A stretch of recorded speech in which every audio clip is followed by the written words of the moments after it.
মার্কিন জাতীয় গোয়েন্দা সংস্থার প্রধান হিসেবে তুলসী গ্যাবার্ডকে বেছে নিয়েছেন যুক্তরাষ্ট্রের নবনির্বাচিত প্রেসিডেন্ট ডোনাল্ড ট্রাম্প।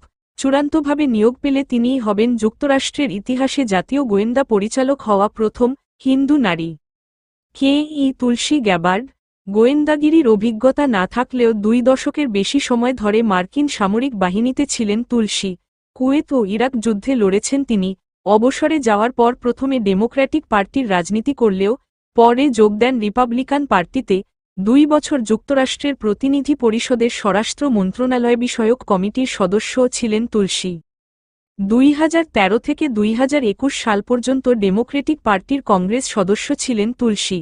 2020 সালে নিজ দল থেকে প্রেসিডেন্ট প্রার্থী হওয়ার জন্য দৌড়ঝাঁপ করেও শেষ পর্যন্ত সরে দাঁড়ান। যুদ্ধবাজদের আধিপত্যে ডেমোক্রেটিক পার্টি চলছে অভিযোগ করে 2022 সালে দল ছাড়েন তিনি। ওই বছরেই যোগ দেন রিপাবলিকান পার্টিতে। এবারের প্রেসিডেন্ট নির্বাচনে ট্রাম্পের প্রচার শিবিরের হয়ে গুরুত্বপূর্ণ দায়িত্ব পালন করেছেন তুলসী। গত সেপ্টেম্বরে ডেমোক্রেটিক পার্টির প্রার্থী কমলা হ্যারিসের বিরুদ্ধে নির্বাচনী বিতর্কের প্রস্তুতি নিতেও ট্রাম্পকে সহায়তা করেছিলেন তিনি।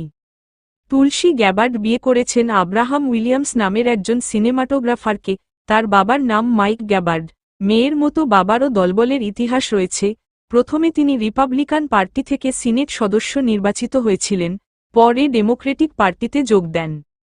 হিন্দুস্তান টাইমসের এক প্রতিবেদনে বলা হয়, নামের কারণে তুলসী গ্যাবার্ডকে অনেকেই ভারতীয় বলে মনে করেন, তবে ভারতের সঙ্গে তার কোনো সম্পর্ক নেই।